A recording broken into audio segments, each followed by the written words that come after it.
Hello, ladies and gentlemen. Welcome to Pubcast. I want a bit of galaxy, but unfortunately I'm not in the same room as Sty, so I cannot steal what is left of his galaxy. That was the last piece, and I didn't get any of it. On the other hand, I intend to have a massive Chinese to myself later on, so it's fine. Welcome to Pubcast, which is our talking about video games and channel and just anything, really. It's expanded beyond its original remit to encapsulate anything and everything that we decide to talk about, because that's just how we roll. We make changes, we move on with our lives, we do what must be done.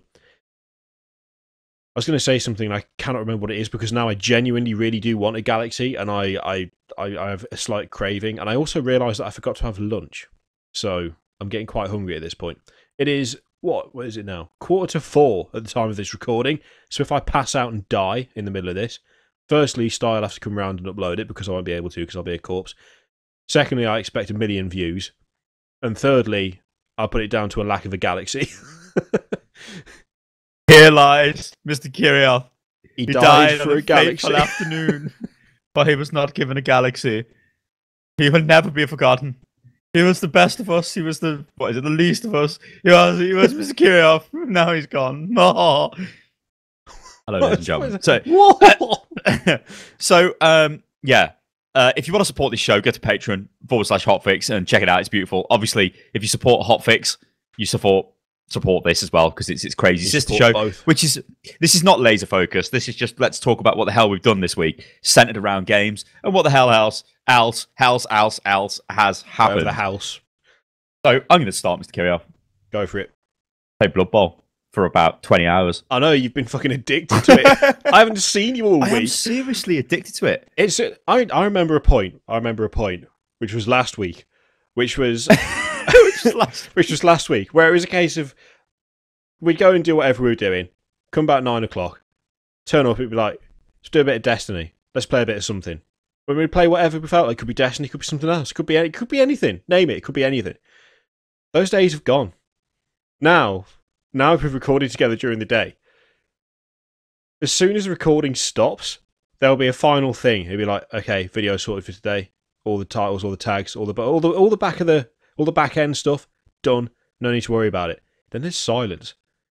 There's silence for hours, and then I'll look at Twitter, and there'll be a screenshot of Blood Bowl from like 4 hours ago, and then there'll be another one from 3.5 hours ago, and then another one from 3 hours ago, and it's like I've streamed most of it. But like, yeah, last night, I can't remember what I think I said something to you during the afternoon, and then I was like, I came back and I sat down. I was like, I'll have a game of Destiny. See if wants a game of Destiny. I took one look at Twitter and I was like, he's not going to be playing Destiny. It's Blood Bowl again. And you tweeted at like midnight or something. Yeah, like, scumbag. Well, yeah, but I was looking at Twitter and I was like, okay, I should probably go to bed. And then I see a tweet off you, and it's not a bad turn one against dwarfs. And I'm like, it's fucking midnight. What are you doing? It's bad, son. You're starting your games at a time where most people would be going to sleep. Listen. What has happened is Blood Bowl is so we've got the league. It's not a Polaris league. It's just a frigging Blood Bowl league that Crandall sorted out, and I'm in it. And last time, we were both in it, and we didn't really understand the game, did we? To be fair, we knew. No. We knew thereabouts what was going on, but things like tackle zones and how you've got the strength modifiers and what the skills meant and all of that, it was all beyond us, really, because can you imagine, like, you're sitting there one day and somebody turns up and goes, hey, do you want to take part in this tournament with us? It's starting, like, in a few days. There you go. Here's the game that you've never played before in your life. And you're like, yeah, all right. And looking back at some of the games, wasn't too bad. Like, it wasn't really shit, but it was like, I laugh because now I'm such a professional. I just look at it and I'm like, what the hell was going on there? A professional. Yeah. This is what it's got to now. It's no longer. I started playing it, right? I streamed it and I was like, you know what? I'm just going to play it because, it's Blood Bowl, whatever. Turns out it's actually a really good stream game. Because you don't really know what's going to happen. But also, it means that I can practice. And people really enjoy watching it. I've noticed that as well. There's been it's like a lot win-win of all people round. coming into the channel for the first time as well, especially because they've seen Blood Bowl. And it's done really well on the stream. Yeah. So what I've been trying to do is get up to a point where I know I'm decent, like passable as a player, like I know what I'm doing. Now, the races that we are playing in this tournament, everyone's playing a different race, and I'm playing humans, which I probably like. Humans are okay. Like, I'm going to get technical. I'm going to get Blood Bowl technical on your ass, right, ladies and gentlemen. So humans are all right, but humans are armor value 8, right? Catchers and throwers are strength 2, which is really low. Linemen are strength 3. I think they've got movement 8, which is pretty high, but they're linemen. They just stand on the line and die, as is their name. So, like, it would be better if they had less movement and maybe something like block or like wrestle or an ability that actually helps them. Because when you put them against every other line, I mean, in the game, apart from, like, I guess maybe an orc lineman, but orcs don't use linemen. They just use massive black orcs with 4 strength, which I was going to say, what about like chaos? But it's the same situation with the warriors. Yeah, it's chaos still warriors a massive guy covered in armor with high strength. They're AV9, aren't they? With 4 strength, they're never going to die. They're just like invincible. So the humans are a bit gash to start off with. They're probably one of the weaker teams that start off, but this is where they get interesting. After your first game, even if it is a defeat, you'll probably level somebody up. And it's like, what's going to happen to them? It'll most likely be the thrower or the catcher, maybe, unless like your blitzers kill people or something. But even the blitzers are like, they just start off with 1 skill block. But if you level them up and then you get a skill, like your thrower, let's say, or your catcher, let's say your catcher gets gets block. So that means he's got dodge, he's got block, and he's got a catch thing to re-roll when he receives a catch. Hands. Having dodge and block means he cannot be taken. He can only be taken down on a power result, which is the yellow explosion. Yeah. 1 result is the only thing that can take him out. Then he's like solid. He could, like, even though he's got no strength, and people are probably going to be throwing double die blocks at him, he is like really survivable. And it kind of happens throughout the team. Like, so it'll be interesting. So yeah, what I've been doing is playing it a shitload just to get used to it, just to get into, like, because it's like anything.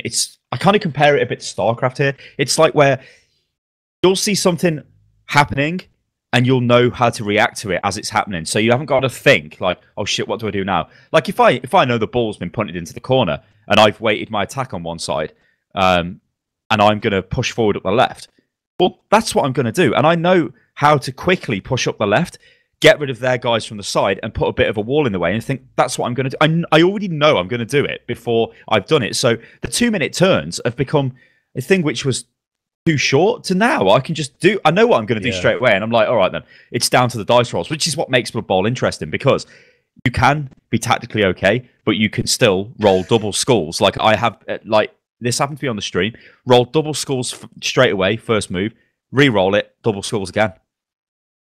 I mean, a skull just means attack down, so it's the worst result you can get, and then I've just lost the turn completely. That's Blood Bowl, and that happens. It's the same like when your players get killed. Okay, humans have got shit armor value, so generally they've got more chance of dying, like compared to something like a fucking Chaos Madman. Like, he's not going to die, right? Obviously, Wood Elves and shit are even more dodgier, but they've got higher agility and God knows what. In fact, Elves are basically better, just better than humans straight away, because they've got better baseline stats. So Dark Elves, which you might laugh at and think they're fragile, their linemen, or their line elves, are exactly the same stats, I think, as a human, but they've got 4 agility. So humans have only got 3. So they can dodge better. So they're just flat out better at the start. I mean, humans get, like, you get catchers and throwers, and you get the ogre, and you get the blitzers who've got block, but you're still like a basic team. But yeah, I have been playing this game like crazy, and it's so good. When, like, it's one of these things where it goes, when it's going well, so good. And it goes well most of the time. I mean, my record is with humans, this is because I've messed around with the races. With humans, I'm something like, I think I'm like 12 wins, 3 defeats, and a draw, or something like that. So I'm winning more than I lose, because I think I'm playing the game properly. Like I kind of know what to do. Like if I play a dwarf team, which I hate dwarfs because they got a load of abilities. They've got like tackle and block and fucking guard and all this to begin with, and they're very, very hard. Like once they're on top of you, you just can't get them off you, basically. But the way to deal with them is to try and get the ball, even if they've got the ball, and just run away with it. Just run off, because it's like, fuck you, dwarf, I'm out of here. They can't run for shit, can they? They've got a low movement, haven't they? Yeah, but it's still quite good. It's like it isn't like totally shit like that. You're out of the range of them. They're going to have to move. But what dwarfs don't want to be is apart. Because when dwarfs are apart, they're just as good as a human. When they're together, they are solid. But when they're all over the place, it's an equal kind of game. And yeah, I beat a dwarf team 4-0 last night. I just absolutely wrecked them, and they were good. They were a high value team. They were like 2,000 something points as well. And I was like, oh god. And I click on all their abilities, and it's like, this guy's got Mighty Blow. He's got this, he's got that. I'm thinking, this is just going to be terrible. But I just, simple approach, beat the guy. And it's like, well, I beat him. I've thrashed him, really. To beat him 4-0, and I didn't have any deaths was quite good. I didn't have any major injuries anyway, which is also good. But yeah, it's just such a... It's a game where I can honestly see myself playing this quite a bit, because there's all the different races. I'd like to play... I mean, today, well, I say today, but on Thursday, which is the day we record this, I would have streamed Blood Bowl later on because I want to play an Orc team, because I know I've got to play Pyrian Flax first in the league, and I know he's really fucking good, and I know he's Orcs, and I've got him down to win the entire tournament. So I want to play as Orcs to see how to lose as Orcs, because Orcs are like humans, yeah? They are humans, but more bashier and with better armor value. So basically, they've got more strength and they've got better armor, but they don't have as good movement. But like, you know, an Orc starting team against a human starting team, yeah, they're just... Could be bad. I tell you how it's going to go. Yeah, it'll be 4 Black Orcs standing on the front line. Now, Black Orcs are solid, massive armor value, massive strength, but what they don't have are any abilities. So the way to deal with them is to put your blitzers on the front against them, because your blitzers have got block. Because if they roll a defender down, then it doesn't affect you.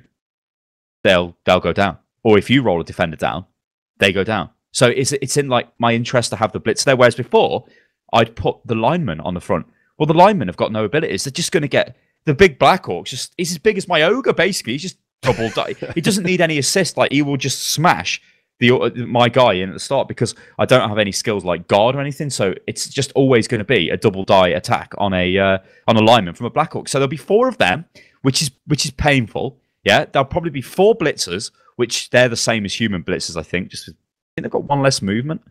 They might be identical, I'm not sure, but they've got block. And then there'll be a thrower, catcher guy. I think it's a thrower. It might just be 2 catches. I think it's the same for Orcs or whatever. And then maybe a line Orc, 1 line Orc, just to make it up to 11. And it's like, well, that's frightening. Like, that is a team which can beat me in close combat. I can just about probably outrun, but they're going to be close to me. And it's a team... what it is, it's like a team that can play the same way I'm going to play, but it's got better players just straight away. So what I need... Isn't that sort of the same problem with Lizardmen as well? They've got those massive, solid Saurus guys. Yeah, they're the same as the Black Orcs, basically. And they're big guy. I can't remember what it's called, but that seems to be a right horror show. It seems to be Croxagore or something like that. Yeah, it seems to be just... I don't know whether it's down to the abilities, but it seems to be more reliable than a lot of the other big guys in the game. I mean, so far I've messed around with Chaos, which again, I suppose that's... Hang on. It's not reliability. What makes the Croxagore better is it's got prehensile tail, I think. Yes, it's got a tail. So I think that does something to your dodge away from him. Like he can intercept you or something. Yeah, I think. But I think he's pretty much the same. Like he's wild animal and like stupid or boneheaded or something. Look, that came down to it then. I think it is one of the better ones to start off with. I mean, the Lizardmen team, the Saurus things are basically Black Orcs. So they've got them. They've got a wall at the front, which is very hard to deal with. But what's different with Lizardmen is they have loads of skinks. Now skinks are dead quick, but dead weak. So I wanted to play Krendor first, because all I would do is I would run my blitzers round the back, because there's no way you could stop that. You just can't stop that, right? It'd be crazy in terms of like defense. Well, it's actually a good idea in defense for humans or for anybody with, I guess, similar players, because the big Saurus guys on the front line can't move very far. They're not going to move. They're just going to be in the middle of the pitch, right? But they're going to demolish your front line, unless your Orcs is Black Orcs, yeah? So then it's kind of equal. But then their only attacking threat is the Skinks, which have got like 9 movement, which is massively high.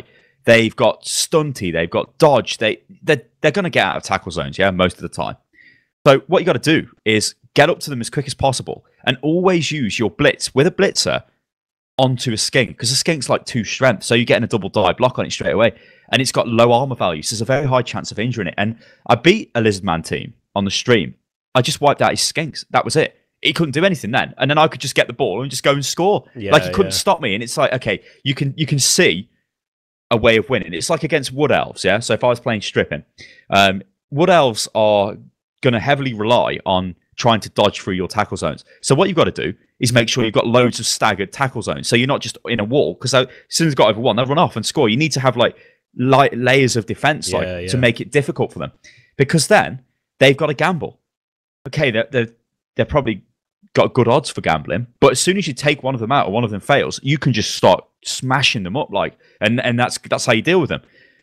Orcs, though, and especially because I know Pyrion's really good at the game, his orc team is going to be horrible.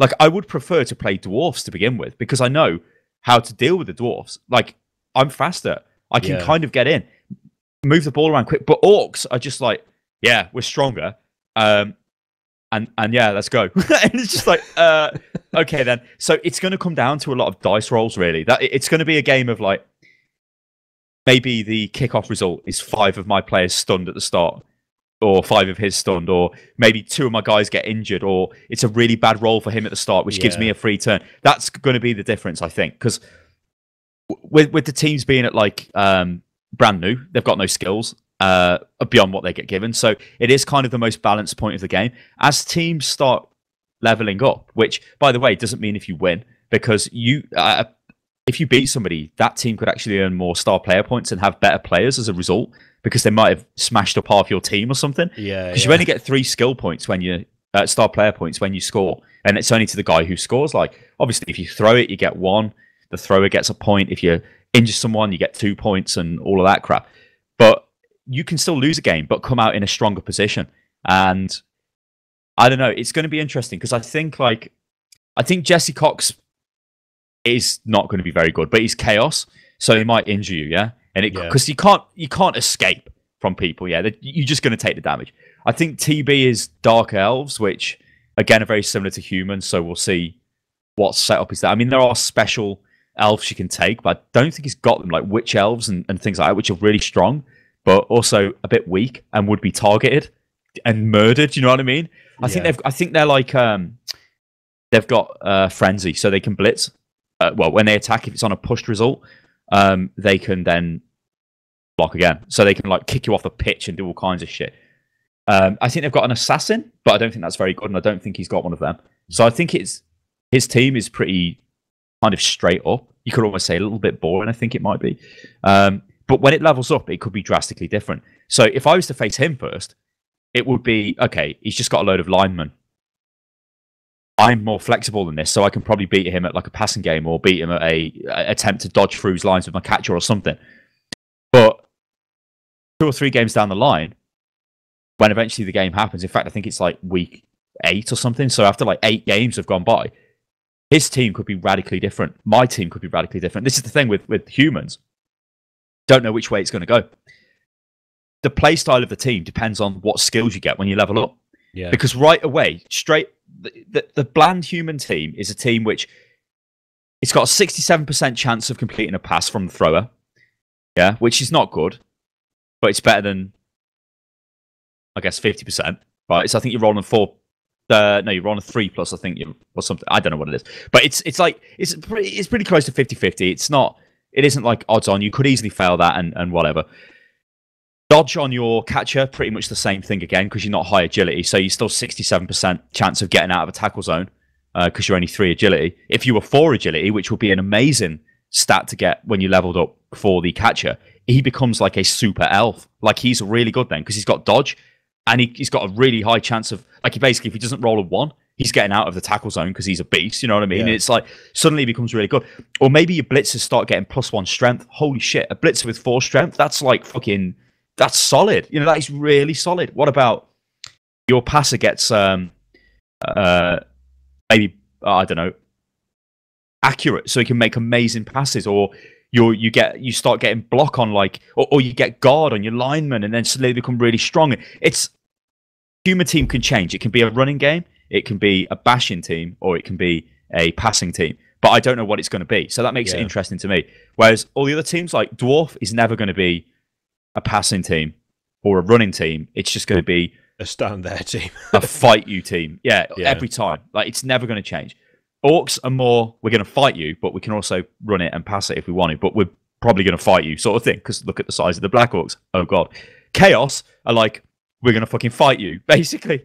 Because what's fuck the ability you. that the it's not the Minotaurs, it's the I forget what they're called.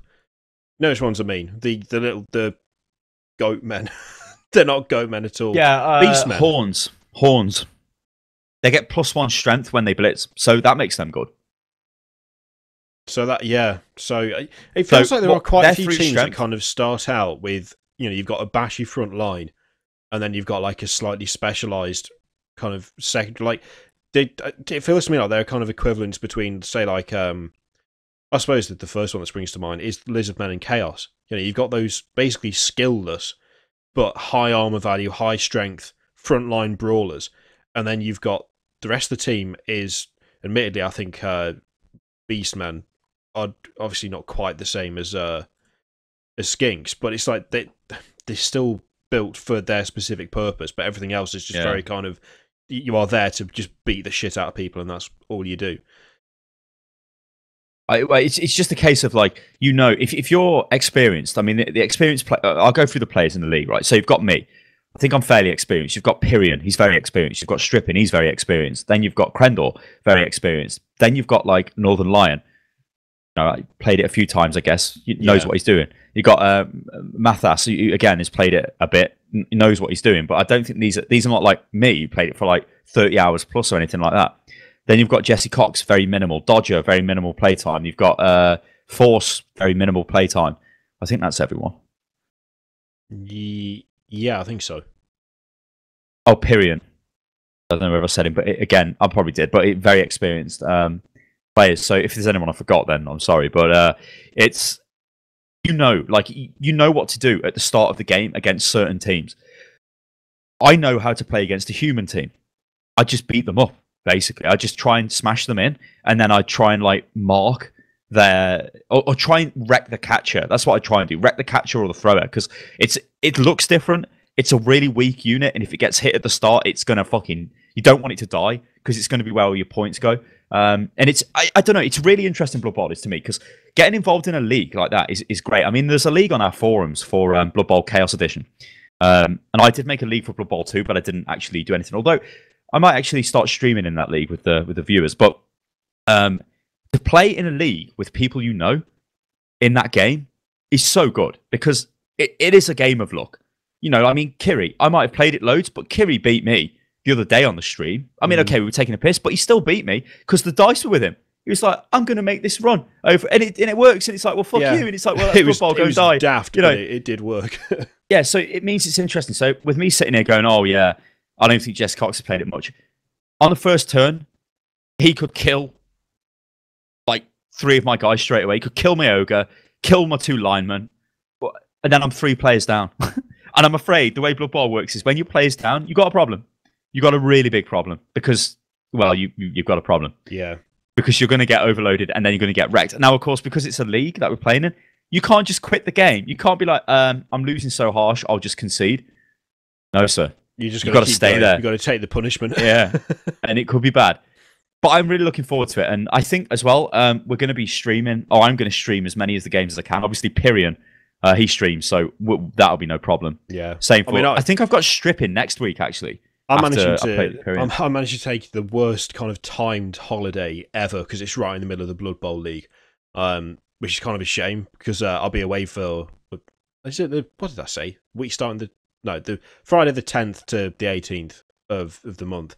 But I really want to make sure I catch whichever game happens on that week, because I think it's going to be really good. I really do, because Blood Bowl 2 is a great thing to watch. Like, it's a great game to be a viewer of. And aside from the odd, like, really sort of bullshit dice roll, it's one of those games where when you watch someone play it, you can really kind of... You really get behind proper good moments. Like, when something really incredible happens... In a lot of games, you kind of it's like if you watch like a good player in League of Legends. It's like, oh, that was a decent play. For me, and I think for a lot of other people, judging by how well received it is on the stream, when when you blitz someone and you just snap them and they go off injured, everyone goes mental. It's not like, oh, that was well done. It was like, yes, you did you took the gamble of doing the roll, and then the roll came out in your favour, and then when you did the thing, that then turned out in your favour, because then it's like, I think the randomness of it kind of makes it more sort of, I guess, just more exciting to watch, because you just don't know. You do not know what's going to happen. You could attempt to do one going for it and fall on your face, and end up somehow, like, that sequence could end up with you losing the ball and losing the point, or you could make it and then score a touchdown and you're a point ahead. It's like, you just don't know what's going to happen, and I think that's what makes it so like such a good spectator game. It's almost like a roguelike game in a way, because your players do die, like, and they don't come back. I mean, I was talking to Pirion, and he lost a level 4 Black Orc with like a shitload of abilities, got killed by the death roller thing. That just murdered him, and he was like, oh my god, like, that took him, like, I don't even know how many games to level up, but he was just dead. And that means Black Orc's quite difficult to level up anyway, and the death roll is like a. No, I don't know whether they're that Well, okay, they're only going to get 2 points for smashing people up, but they've got a very high chance of smashing people up. But they're not going to score or anything like that because they're dead slow. But they start with no abilities, and the big problem is when you're like, his team was like a 2,000 odd point team. When you're that deep into the league and you're worth that much, you're playing other teams with high value. So to have a player with no abilities is really bad, because it means that one of your front guys is totally shit, and everybody else you're playing has probably got really souped up players. I mean, the dwarf team that he said he played, they had a shitload of bribes, because the death roller gets sent off, don't it? Yeah. So he just bribed the ref and he comes back on. And he just kept coming back. And this death roller was just murdering everything. And he said he was winning 1-0 and ended up losing the game 2-1. And as soon as, like, he'd lost a Black Orc and he'd lost somebody else to the fucking death roller and all this, he just could not win, because he was just getting smashed by the dwarfs, and he was just praying that they didn't kill his players. It got that bad. And at that point, it's like the game's a complete butcher fest. But now his team is like a bit ruined. But he could still get favourable dice rolls, because it only comes down to dice rolls. But if you've got certain skills, you can negate the effects of bad dice rolls, and that's what it's all about. You know, that death roll, I imagine, is a fucking horror show as well. Like, it's really it's like one of the most powerful things in the game, that is. But it's obviously, it gets sent off because it's a secret weapon. Yeah, although I don't exactly know how secret it is, with a guy sitting on a massive fucking metal. I mean, and then if you can just bribe the ref and bring it back on anyway, it's like. Well, it's an 83% chance, so it's like he could roll a 1 and he don't come back, but then presumably he'd be able to just bribe it again, wouldn't he? Just keep using the bribes. Or is that I don't once know, it actually. says no? No, I think once he says no, it's just off. Oh man, so he actually would have had to be quite lucky then, really. But, well, you say that, but dwarfs are so sturdy, and all of them had shitloads of abilities. It just, they were never going to get broken down. And it's annoying at that point when you've got a really good player playing a team like that, who is just difficult to beat. And I mean, from what I've seen some people streaming like high-level dwarf games and shit. They never win by any more than like 1 goal or maybe 2.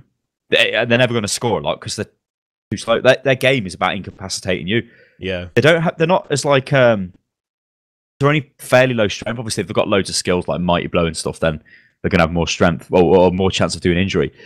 They're not.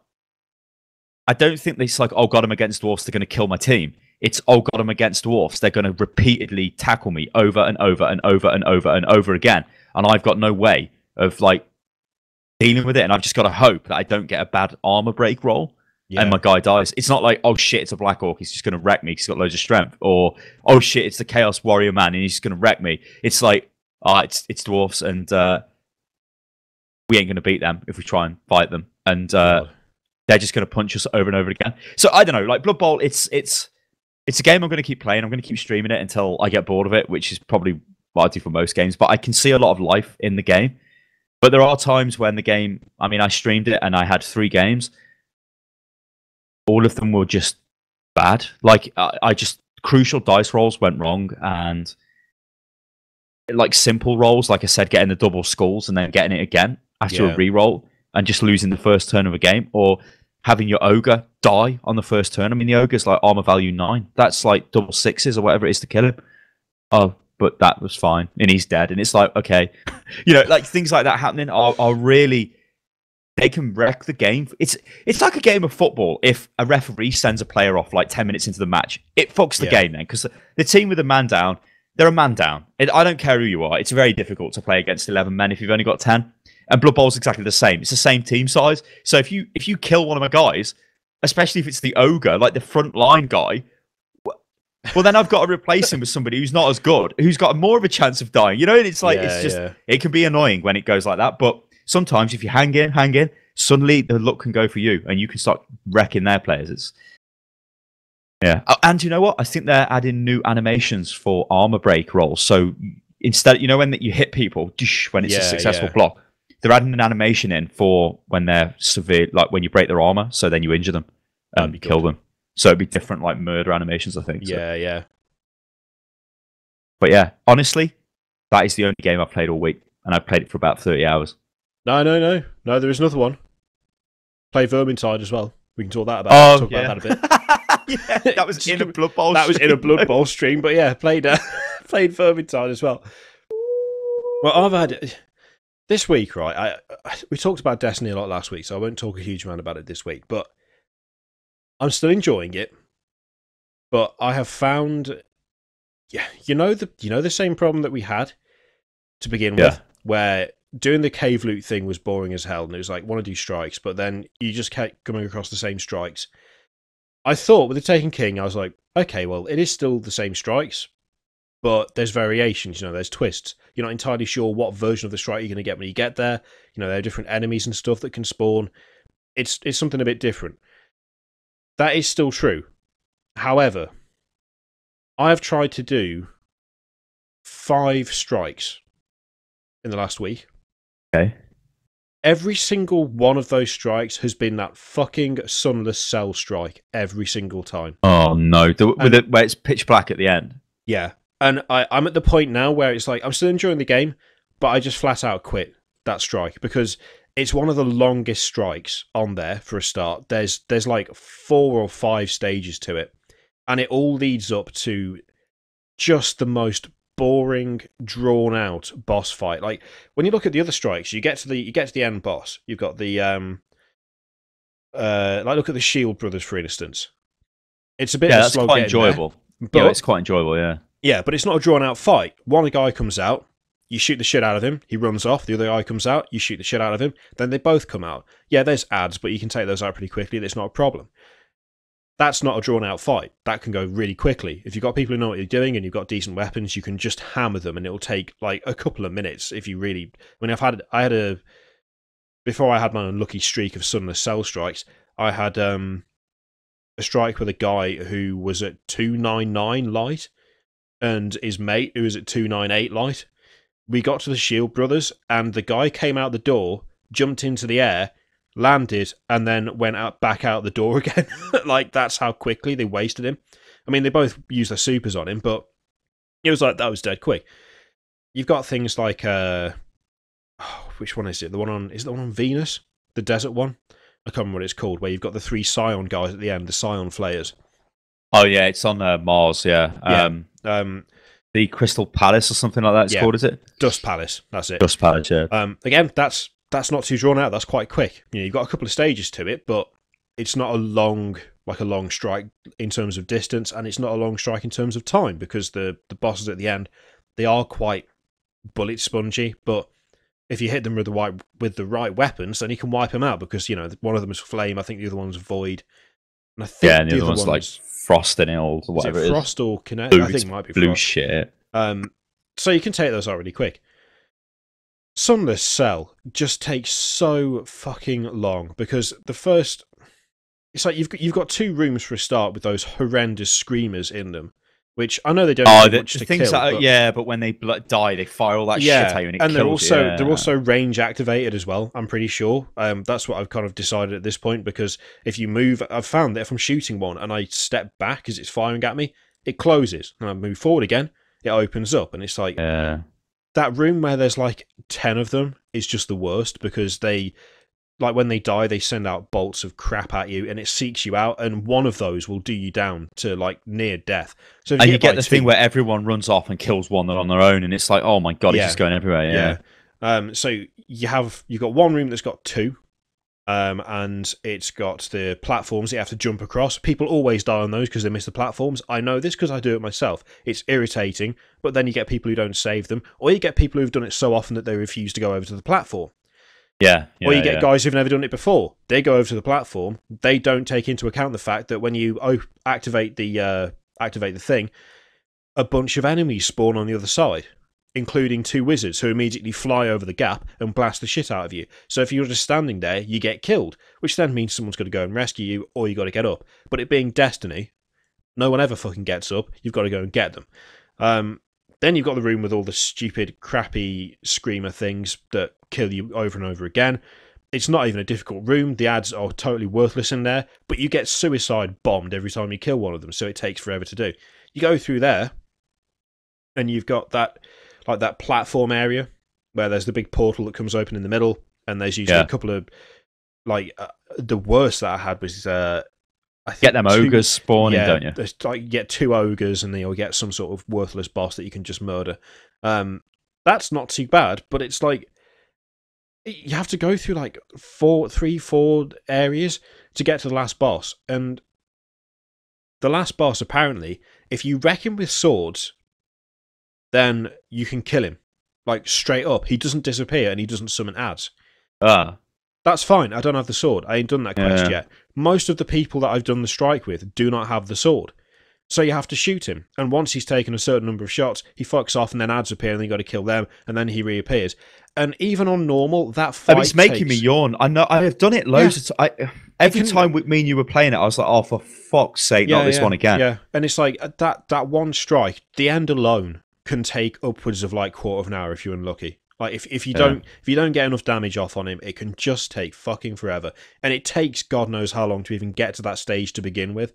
And I've already reached saturation point with that one strike, but it's making me not able to play the game because I want the strike playlist, because there's a higher chance of loot after you've done a couple of strikes. But there's no way to exclude it from the strike playlist. So what's happened is I've gone in, I'm like, okay, awesome, gonna do a couple of strikes. I've got about an hour. You can get a good couple in by then. By the time the second strike comes around, you're rolling in blue and legendary engrams, so it's great. Except I'm not getting past the first one, because it's going in, and it's like, oh, good. It's the fucking Sunless Cell again. Brilliant. At which point I quit out.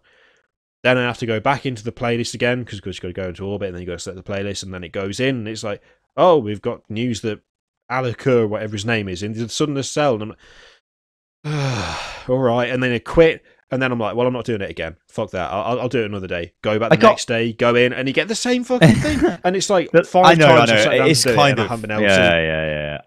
I did a heroic strike. Last thing I did on it was a full-blown heroic strike with just some random guys. It was the Black Garden one, where you've got the crazy boss at the end with the shield, and he just moves up and down, and it spawns loads of ads everywhere. It's really good, that is. I like that one, because it's just a shooting gallery from the start, and it's dead short as well. It's not like you got to go through shitloads of areas. You start in an area, loads of enemies spawn all over the place. You've got to kill them all and keep hiding behind cover and coming out. There's loads of cover. Move to another area, have another little fight, and then suddenly you're at the boss area, and that's it. And it takes about, it was on heroic. It took like about 25 minutes, I think, to do. I haven't tried any of the Nightfall difficulty, although I do have them open to me, and I'm tempted. But I know heroic is. I mean, the heroic ones I've done have been really touch and go. Like that one, we almost died. Like I was dead, another guy was dead, and another guy just survived, and then those two died, and I was in. When it goes to red, and I'm like, shit, I'm gonna die, and I'm sprinting and sliding and sprinting and sliding, just hoping that one of them could revive, and they did. And it was, like fucking hell. It was one of those moments where you feel like, yeah, come on, and then we killed it, and it dropped obviously a legendary engram because it was in heroic, and it felt good. But if I got, in fact, I think I've done Sunless Cell heroic as well. But that was horrible. We have, yeah. Yeah. It was both of us did, because the guy left like 5 minutes. Our third party member left 5 minutes before we killed the boss. Yeah, and we were laughing. Like, I bet his mommy told him, you got to go to bed. Yeah. I remember standing in that door after you do the bit with the 2 wizards, where we were just standing in the door and like just peeking out and firing and trying to kill all the ads for that boss. Yeah. And if anyone got hit, they basically died. It was like, I don't know. Destiny. I don't know what to say about Destiny. I've got addicted to Blood Bowl, so it took me off Destiny.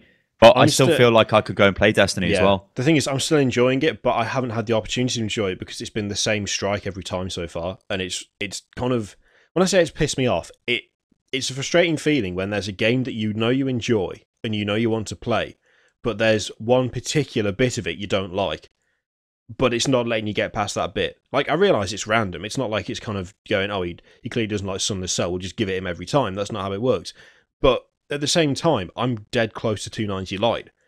I'd like to actually, keep playing the game and keep farming, and I want to start doing heroics again, but it is genuinely the sheer hate I have for that one strike is preventing me from playing the game, because it's Why is it giving you it so often? Because I seen on the Destiny subreddit, people were going on about, like, they need to change up the playlist and put other strikes in it. I'm thinking, is it like, is there only a couple of strikes that are in this playlist? And it's just like constantly giving you the fucking... just Taken King strikes, and the other ones are ones that have been reworked for the Taken King, so they're like legacy type strikes, but they've been updated and stuff. But just put new bosses in there. But there's only, if you think about it, there's only like 5. Yeah, there's really not that many. And if you're on a streak and if you're geared well enough and you're doing normal, then you can knock out 5 strikes if you've got a decent team in what, an hour and a half? Both so, yeah. If you're doing really well. So what about the loot situation where it's, I don't know whether no, I don't, hang on, I'm getting stuck. Yeah, always gets this bloody cable. Is there a point where it becomes not worth doing normal strikes still for loot? Because the way the loot system works, or the way I understand it, is it just gives you a randomly generated item based on your light level. So the higher your light level is, the better chance you've got of getting certain loot. Now, I know that only certain types of stuff will drop in only certain places. So like raid weapons, like the really high-end shit. You're not just going to find that in a strike, I don't think.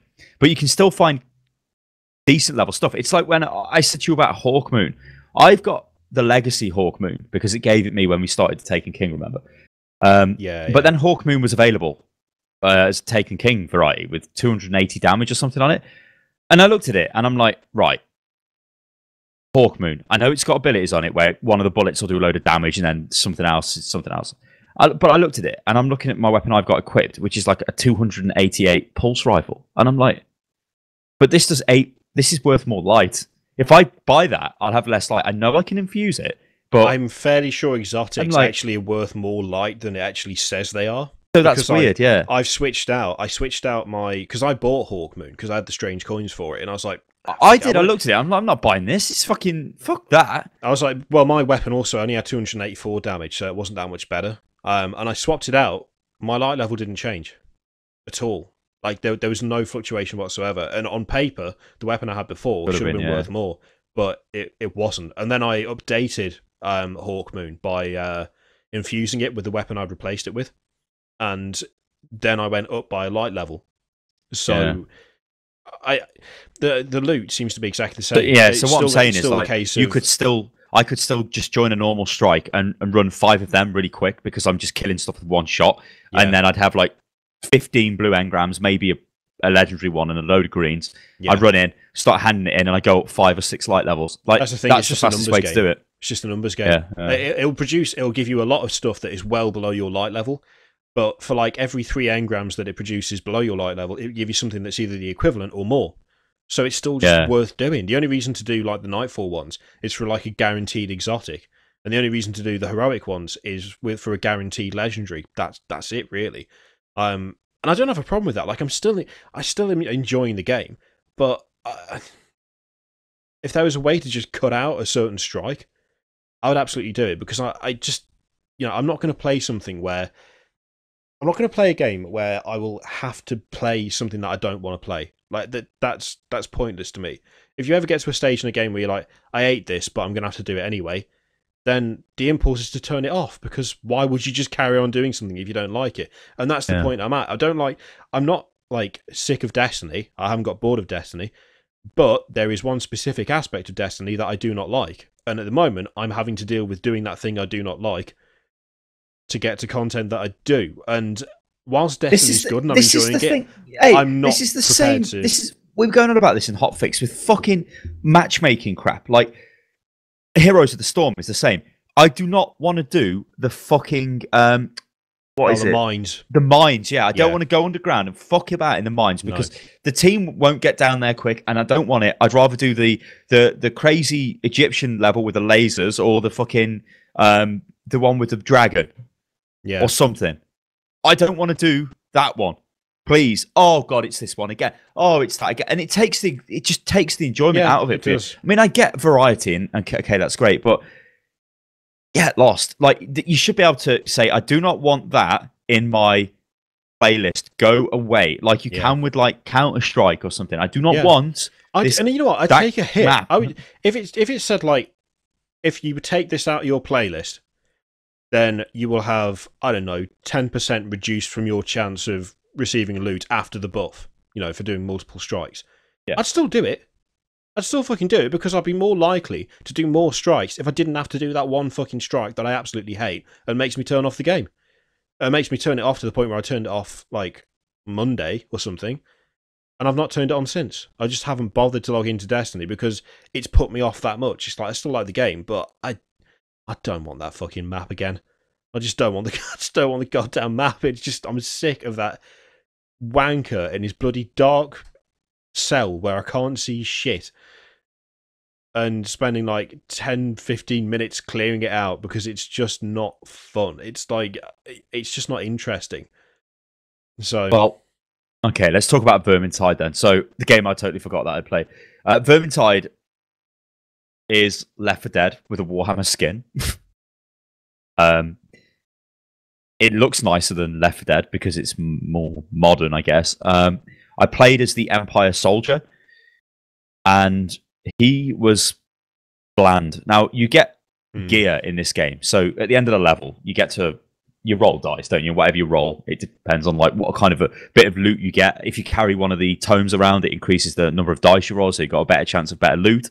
Then there's a forge system where you can upgrade the loot, and it's kind of like Diablo, isn't it? You can sort of mess around with it and upgrade items and stuff. But the standard Empire guy, I played as him. He's got a big Warhammer, and he had a blunderbuss thing. He was... Except in all the artwork, he's got a massive sword, except you don't get a massive sword when you first pick him, which is more irritating than it should be. But it was like, that's not what you said I was going to get. What the fuck is this? But it was boring, I'm going to say, because I was just... He was like... the dwarf is the frontline guy, but the Empire soldier guy is still a frontline guy, because you can shove back. Like, when they're all on you, you can shove them back and wipe them all out with one hit of the hammer. And it's like, okay, that's great. But all you're doing is spamming the hammer. It was like, it felt like Chivalry when you've got no idea. Like Chivalry, you can do the different swings, can't you? The different styles of attack. Yeah. You can't do that in this. You've just got an attack and a big powered up attack. That surprises me because these are the guys who did War of the Roses, more of the Vikings, which both had significantly more complex combat systems than this game does. I think it's because of the items, though. I think if you get different, like I presume this guy would be much better if he had a different type of weapon. Because what he was given to begin with was really quite boring to me. And when we were playing through that level and we failed the level, which was a really long level, it has to be said, we failed it. And I was like, I didn't really enjoy that. I mean, you played the I started out with the Witch Hunter. It was actually quite fun. I did enjoy the Witch Hunter. It felt kind of not quite front-liney. Like, he could still take a few hits, but it was very much kind of, I guess, support. And I was going to say AoE. It wasn't AoE. But he had very rapid firing weapons. Like you could take both his pistols fires out, really quick, doesn't he? And he fires really, really fast. It's like he felt like he was really good for mowing stuff down at range as it was coming in. Like a wave control guy. Or something, and then like finish him off with the sword when they get close. And the fact that he could block with the sword and fire his pistol as well at the same time. That's pretty good. Yeah. So he was really interesting to play. But I went on to the Dwarf Ranger after that. I thought I'd give it a try. Same problem as the Empire Soldier. He might have been a frontline guy, which is fine, and he could block forever. But blocking forever is not interesting gameplay. Yeah. And you can push back, and in fact, he was very good at controlling waves of mobs at like doorways and then pushing them back. But I'm pretty sure, I'm 99% sure that he could only do single target damage because I was swinging the axe, it was hitting a single rat, and that rat was dying. Whereas when I was hitting stuff with the Witch Hunter, I was doing big sweeps with the sword, and it was going through multiple rats. It might not have killed him in one hit, it might have taken two, but he was killing multiple rats at the same time. The dwarf wasn't doing that. The dwarf was like one guy comes in, you hit the one guy, that guy's dead. Next guy, hit that guy, he's dead. Block between every single hit, otherwise you start to take damage. It was not interesting gameplay. And he had a crossbow as well for range. Yeah. But like everything else he does, it's slow. It's like you could shoot something, it would die. But again, it's like one shot, reload, wait, fire, one shot, reload, wait. And it's like, that's just not, it's not gripping. So, it's not fast paced. When we streamed it, I then changed over to the Bright Wizard. Just like, okay, I'll give the Bright Wizard a go.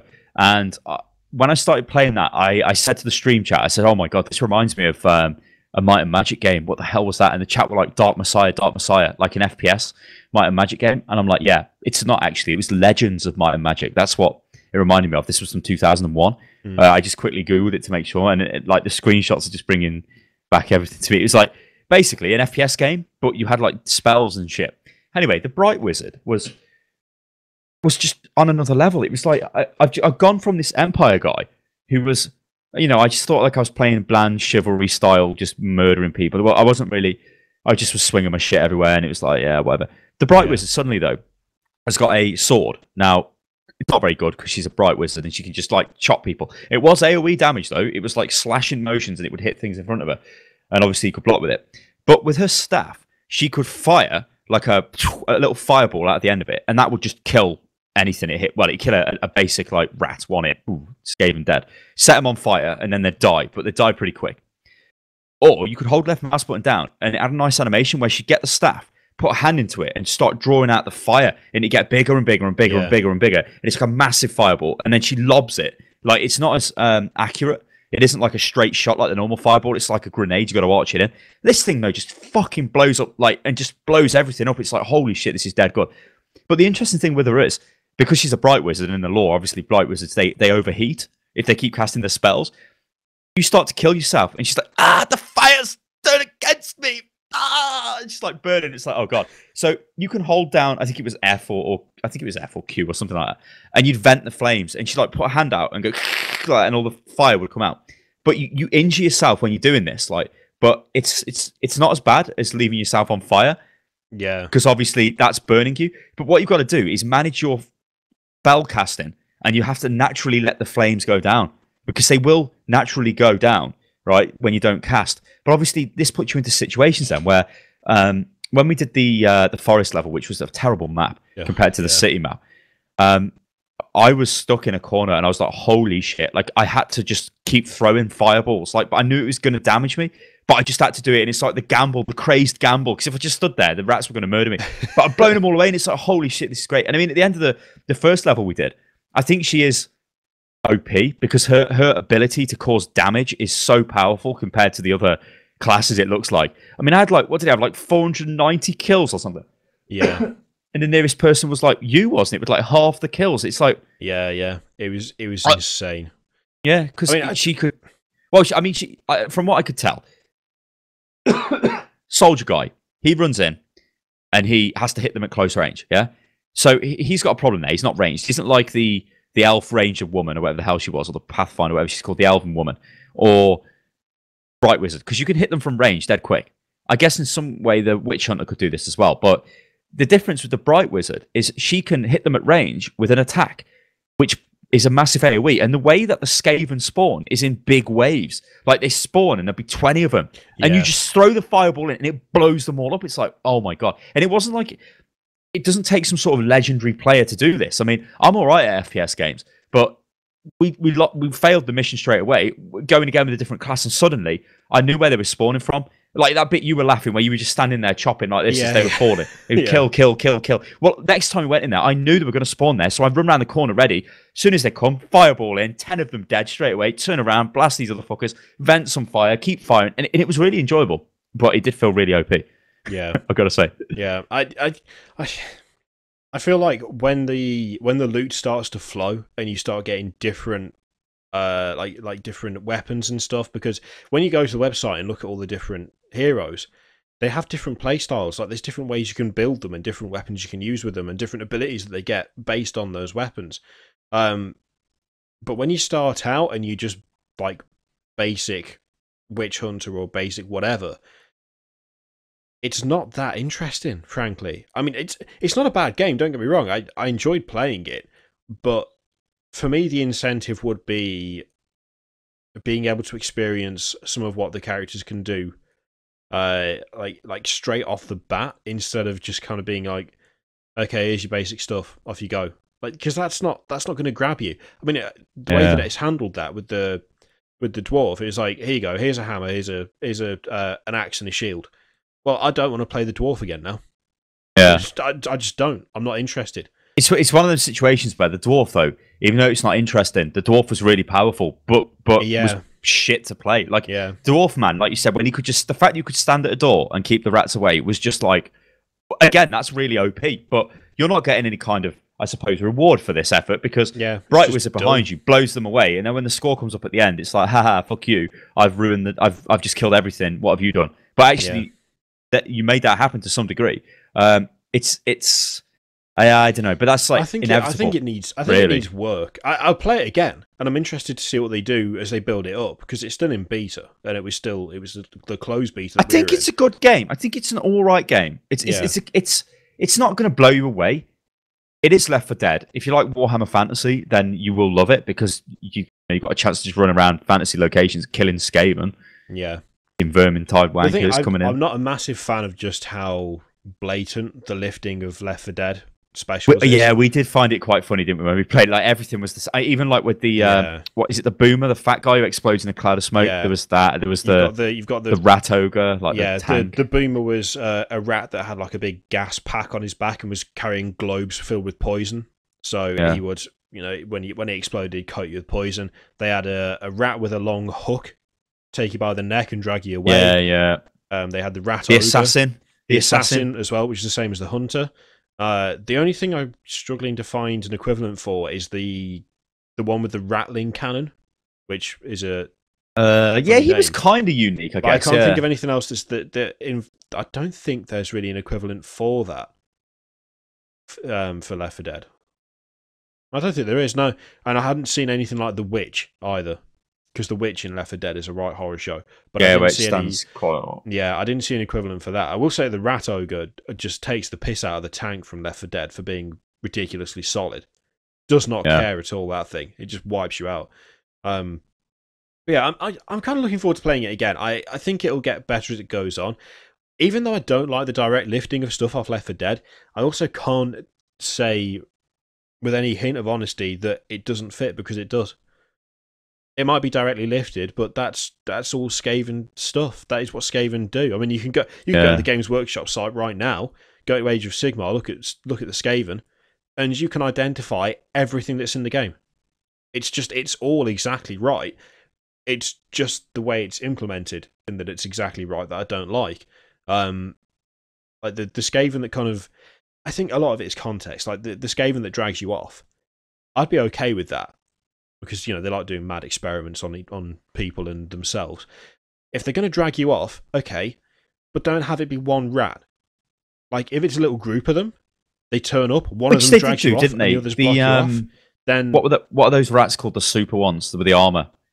Oh, the Storm Vermin Patrol. Yeah, Storm Vermin. Like, so there'd be like 6 of them walking, and you'd hear them like shoot, shoot, shoot, shoot, like as their armor's clanking and they're coming to get you. And it's like that was good, because it wasn't just like, oh, here's loads of, because you get like the shit rats coming at you, like the gutter runners and God knows what coming towards you. You can just murder them because they're shit. Then you get the assassin who, like you said, the hunter will just jump on you randomly, which is fucking annoying. You got the guy who takes you away, which again is fucking annoying, but whatever. Left 4 Dead. The rat ogre, who's just like a massive wall of meat, because that's what a rat ogre is. It's a fucking ogre. That's a rat. It's massive. It just runs around smacking people. Pretty straightforward. You got the gas guy. You got the rattling gun guy, who I guess, like we said, is fairly unique. But he seemed to die really quick. Like, he wasn't really that much of a threat. If he got you in the open, maybe. But I mean, I got caught in the open once, and he just shredded me straight away. I just died. Like, I didn't have time to run anywhere. I tried to get back into cover, and I just got minced. Like, it was, oh god, game over. Okay, bye. But yeah, I did like the Storm Vermin thing, the way that they were in a group. And I like the fact that those seem to be randomly generated as well. Yes, because the first time I went through the level, it was like, oh, what's that? We attacked it, and then they beat the shit out of us. Yeah. And the second time, they just weren't there, which I do like that. There was a rat ogre before, which wasn't there the first time we did it. Yeah. So that is kind of, keep it a bit fresh. Yeah, I think it's okay.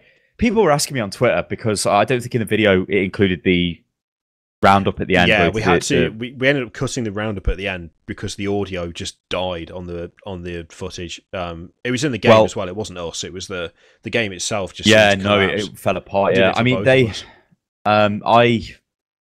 I said to people over Twitter, like, I think it's okay if you enjoy Left 4 Dead, you probably will enjoy it. That's it. I mean, that's all it is, really. It's just it's okay. It's a decent game to play with your mates, I presume. It'd be all right to play online, maybe a bit, but I can't see you putting 20 hours into the game or anything like that. You might get 5-10 hours out of it, and maybe you'll have had your fill, or you maybe go back and play with your friends every now and again. One of the things I think it could have done better is the death.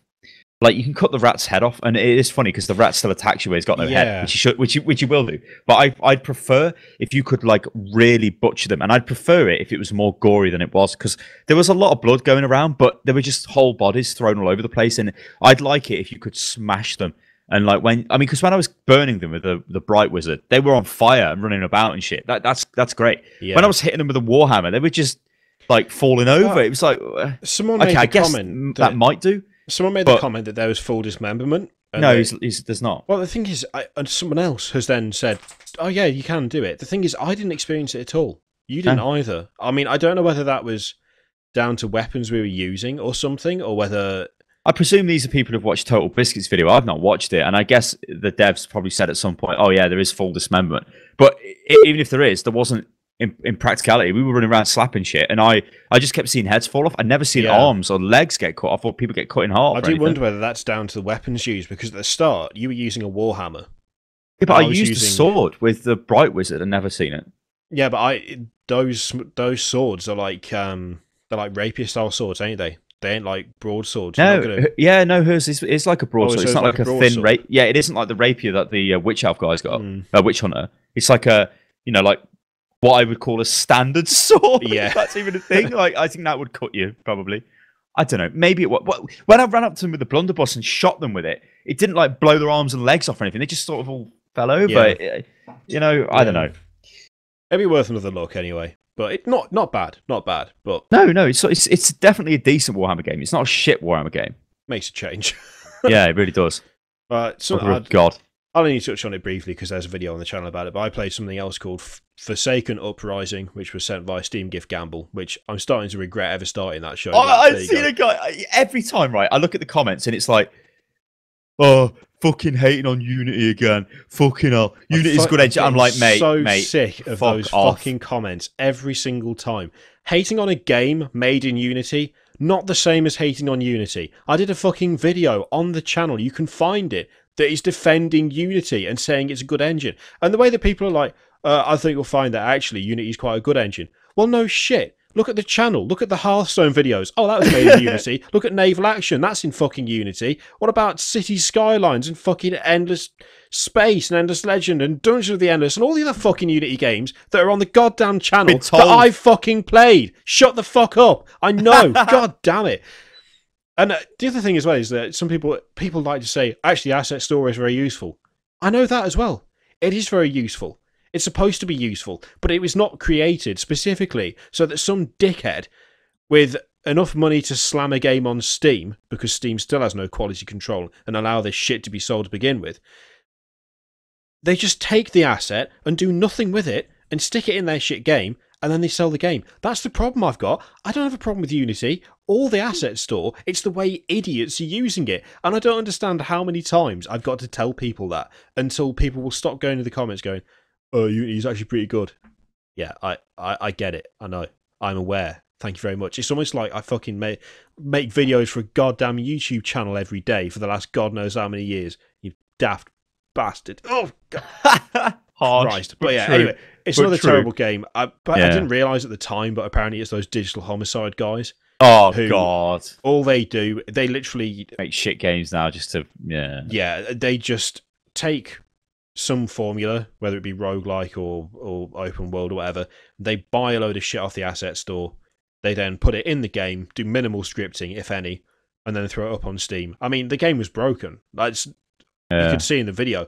When I was trying to open the boxes and stuff that fell on the floor, it tells you quite clearly at the start to open something, you press E. E didn't do anything. He didn't work. Yeah. Also, the fact that I was in kind of infinitely regenerating health, that wasn't intentional. That's a bug, but they don't know how to code, so they weren't able to fix it. So when you die for the first time, your health actually goes down as it should, because it's supposed to be difficult, apparently, because they say that. It's obviously not supposed to be. They just can't make games. And then as soon as you respawn, it constantly regenerates your health regardless of what you're doing. So that's why I got killed by a wolf when I first spawned. Then when I spawned the second time, a guy in armor was able to wail on me with a halberd for no less than about 2 minutes without me dying, and then ending up with full health. It's just, the thing is, I obviously don't mind people sending me stuff, because that's what the whole point of the show is, and it is quite funny, and it can be daft and stupid playing these games, but it's now got to the point where I will still do it, not particularly because I think it's still a fresh joke, but because the more people see this stuff, hopefully the more chance that at some point someone in a position of authority might go, you know what, that's like the 8th game these guys have produced. All of them are broken and knackered and totally shit. None of them have been bug fixed in any way, even though they've remained broken since the day where they're released, and yet we're still selling them on our shop. Maybe we should stop doing that. Like, surely if enough people draw attention to this kind of thing, something will change at some point, right? Steam can't infinitely have shit games being published, because that's a whole other thing, though, isn't it? I mean, Steam just fucking. This has been gone over time and time and time again, but the quantity of games coming out on Steam and how shit most of them are, it's just like I don't think they care. To be honest, why should they? They don't care. I mean, what was that game that came out the other day? Tale of the Underworld or something like that, and it's been a massive success. So you do get them once in a blue moon, where there is a game that, because Steam just allows anything on there, it's like, wow, this is really good. But most, especially Digital Homicide, shite is just terrible. But like we said, they're just living off their name of being fucking retards who took the piss out of Jim Sterling and God knows what. Look at our shit games getting out. I mean, people know their name. As bad as that sounds, it's still... They can't be making any money at this stage. I mean, when it was sent to me, I had a quick look on the store page after it was sent. I mean, I went into it knowing it was going to be terrible, because the guy actually said mostly negative should be good. And I was like, well, at least be funny. So when I loaded it up, I knew it was going to be bad, because generally speaking, there aren't that many games on Steam that are genuinely excellent that have got mostly negative. That's not really how that works most of the time anyway. But when I had a quick look on the store, it was 20p. 20p for a game. I mean, I'm sorry, but the assets alone have got to be... They've got to be worth more than that, right? Maybe they were free assets. You do get free assets with Unity, don't you? Oh, yeah, I suppose, yeah. Maybe it's just totally free, and they just threw it together in an afternoon, lol, and just threw it out there. But you've got to pay to be listed on Steam, right? You can't just throw it up. I'm sure there's a fee for listing your game on Steam. Like, Fusion fee, yeah. Well, for Greenlight, there wasn't there like $100 or something? They can't be making that back, can they? I don't know what's going on. You're not telling me 100, but like, say it's like, I don't know, $100 to list your game on Steam, and the game is 10 cents or whatever that works out to be. You've got to have like 1,000. How many people? Not even 1,000. It's not 1,000, is it? 100. I don't know what's going on. I don't know. I don't know why they're making games. It's just weird to me. I think at this unless point, it's just somebody taking the piss. I think they've just got the money to waste. I think they've got money and they're taking the piss. I think that's what it is. Either that or they are genuinely delusional and mentally ill. Could be either. Kind of looks like Ark Survival Evolved. This does, but really shit. Do you know, I said it's like an orc attacking you or something. But yeah. I was like, I actually say it was like Rust or Ark Survival Evolved if it was made by an idiot. The thing is, those kind of open world games, I know they're really popular, but no one has managed to make one yet that isn't at least slightly buggy or a bit janky or like with dodgy physics or... Well, Rust was the one where you just went, oh, we're not going to be carrying on with this now. Just deal with it. Yeah. People were like, what? Like, I mean, that Gary Newman come in, made a bloody game. Well, obviously started making Rust after Gary's mod, and then knew it was the hype of DayZ, knew he could make a load of money off it, and just kept doing it until he couldn't be asked to do it anymore, him and his team, and made a shitload of money off it. So really, they were quite clever for doing it, because the product they did give was sort of playable, I guess, but I thought it was not a very good game. All of this stuff is just sort of playable. Yeah, but people lap it up. But this is what I don't understand. If you plonk me down in front of a game that is like, it's playable, I'm not going to sit there for like 8 hours and then the next day go, yeah, I want to go on that barely playable game again. That was fucking quality. Instead, I'll be sitting there going, this costs money. Like, this is Loads crap. of people do this though. I mean, Ark Survival Evolved is the big one, in the hotness for survival games. You look at, they released a new biome yesterday, I think it was, and people are streaming the shit out of that game. And I look at it and I see a game which, yeah, okay, I know why they're streaming it, because it's very stream friendly, because you can start bloody stupid stories and crazy things can happen and whatever. But it's just like, I mean, when I played it, I mean, obviously it's a bit different than it was when I first played it, but it was, performance wasn't too good. I don't think the performance still is that good at the moment, but there were things where you could just lose everything that you've been working for in an instant, or the game could rob you, or this could happen, that could happen, and it really wasn't worth playing, to be honest. Like, not in my eyes, because you couldn't get, there was no like progress in the game. There is, but you could easily get robbed, and that made it really shit. And this is the problem I have with these games in general. Listen. I don't give a fuck about survival games. I've played them. The one I had the best experience in was DayZ, and that was a point where I was like, right, DayZ, it's going to get updated surely. Nope. No. Never. No, and it's just like, that's just dead to me now. Ark Survival Evolved, I'll never play it again. Rust, I played it for about an hour, and then I was like, yeah, this is just shit. Got rid of it. They're just not games for me. No, but that's the thing. I only enjoyed DayZ when I played it with you on the stream. Yeah, and that was just because it was cheap and there was audience interaction. We were messing about. I literally cannot even for a minute imagine just sitting down and playing it. No, but you know why I enjoyed it? Because I liked the whole thing of, like, I felt like I was on my own. I'd sit with all the lights off. I'd have my headset on. You're listening to the nature sounds, the sound effects. You're just walking across. You see a village. It's like, I'm going to see what's in the village. You're looking around. You're listening. It's almost like you're overplaying the game. Like, I was like, yeah, I was playing it in a stupid way, because if you were like a pro gamer, you'd know where to go for the loot dead quick and all this shit. But me, I was just like in the middle of nowhere, and I'd treat every village like there could be somebody in here who could kill me. I'm being careful, really careful, and that's what really sold the game to me. But obviously, it'd have problems like the game would crash, or zombies would kill you in the floor, and it would, that grated on you, and eventually it was like, I'm just gonna come off this for a while, wait for the updates, which just like never came, and it's just like, it's such a letdown. And I mean, H1Z1 as well. This is a game which started off out as a DayZ clone, but then they couldn't program zombies for shit. So they were like, you know what?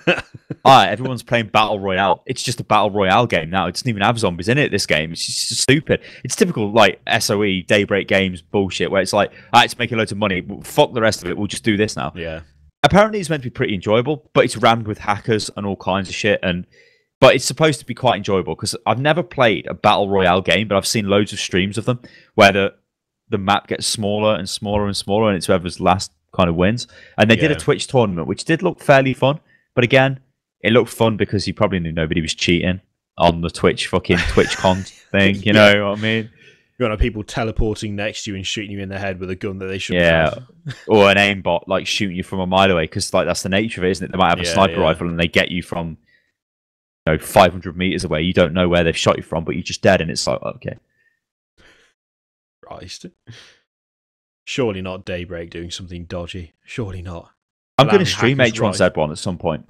It's on my little list of games that I want to look at, because I slated it and I slammed them. But if it is, I slated it and slammed them as well. Yeah, if it's enjoyable, then access to that. It was just gash though. It was just gash.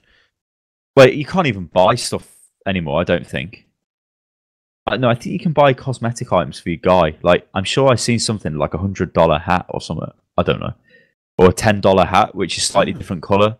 Or some shit. I hadn't looked at this for ages, but your H1Z1 airdrops video, 207,000 views. Well, nearly 208,000 views. Well, it was the truth. But I remember people coming to that, like, after they changed it. Yeah. And making it different and going, it's not pay to win. And I'm like, mate, this video is from like 4 months ago. What are you talking about? People even telling me to take it down as well, and I'm like, No, because it shows you what happened. Like you don't just erase the history because they've changed. I mean, I've gone to their website and it just says available now, Steam Early Access, $20. It doesn't even say anything about when it's coming out, I don't think. It's telling you about Buggy. Yeah. Oh, my one's got 11,000 views as well. Yeah. I didn't realise that. Awesome. But the more people knew, they've got a roadmap. Here we go. Got a roadmap. So they started doing this with PlanetSide, and then they just decided that it's not. Well, they didn't bloody follow it anyway, did they? Yeah, bloke. I'm going to send you a link. I'd like to show the roadmap. Is it highly informative? Yeah. Okay, roadmap. Black, nothing. This is the roadmap, ladies and gentlemen. Nothing. It's just looking nothing. Good. There is no roadmap. There is no roadmap. And it's also early access, of course. These are the things about all these fucking survival games are all early access for eternity. Yeah. Name me one. Like, open world survival multiplayer game that is not in early access, that has been released. Name one. No one can. Well, I suppose they could. They could name that piece of shit that I played the other day, but that doesn't count. This is the thing. This is why I'm fairly convinced that this formula doesn't work just as a whole. I know it's really popular. Like, don't get me wrong. I know people enjoy it, and it's really popular, and people like playing it. But I still don't think it works in what not in a playable sense, because obviously it is playable. Otherwise, people won't be able to play it. In a technical sense, no studio has managed it. None of them have. None of them have achieved it. Even big studios that are experienced can't do it. I fucking hate it, bro. I fucking hate this because it's just, it's shit. I know it's Daybreak. That's what they fucking do. They fucking rinse people. And I'm looking at the thing. I'm looking at the website again. H1Z1. What is H1Z1? Invitational. Totally shit. Right. And what they've done is they've got every fucking streamer that I can think of, right, involved in this tournament. Everybody. Okay, Carnage, I'm going to call him because I can't pronounce his fucking name. He played the shit out of this game and made it really popular. Loads of other people did, like bloody Lyric and Towley and all these other people. Soda Poppin'. And what they've done is they've leveraged the entire Twitch Premier streamer base to promote the shit out of their game. And people get a really false opinion of their game.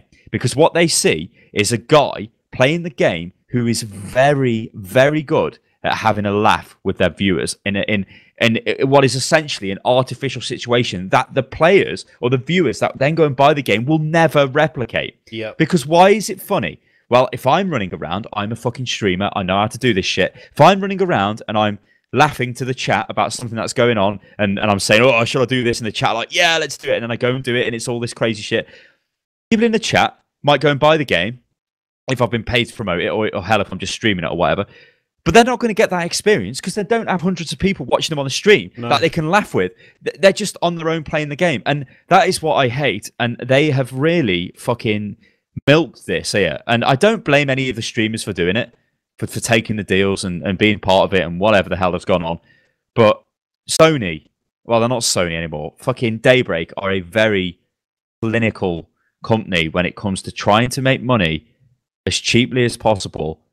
They are one of and those, make as much of it. They're one of those games companies that are not in the business of making games, they're in the business of making money, and that's it. They don't care about the quality of the product at all. No, I've never got that from them at all. I've never felt like they really care about a game. I've never felt that. Maybe the early days of PlanetSide 2 I did, because they probably thought, it's going to be pretty good, right? And then, well, no, we can actually make more money doing something else, which is them all over. Burnt PlanetSide 2, you know. Like they did. Totally did. And it shifted to a different culture. You know what they did? We can't produce. No, let me tell you what they did. Right, the PlanetSide 2, they spent a shitload of money making their engine. They made their own engine, the Forge Light engine. They started developing PlanetSide 2. It's going to be great. It's an FPS multiplayer game, FPS MMO. It's going to be the biggest one you've ever seen. The game comes out in early access with Alpha Squad, which I bought for 40 quid. And I got into it and I was like, wow, this is great. This is like one of those moments where I'm on a server with hundreds of other people or thousands of other people. It's a massive battle. everything like the objectives of taking over the biomes and places like that, and the factories and shit at the time, and the outposts.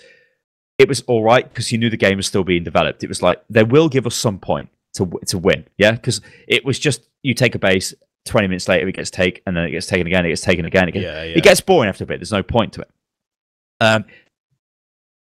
They made a few changes to that, but it was all a little way too late. Like, way too late. And then, even now, like the state the game's in now, you don't have a victory condition. You can lock a continent down, but only for a while, then it unlocks. There's no, like, we've gone on a war and we have won. Because I remember getting, like, 100 guys together, because I remember streaming it, and it really destroyed my computer when I was streaming it. But I remember my experience was, I sat in a command vehicle.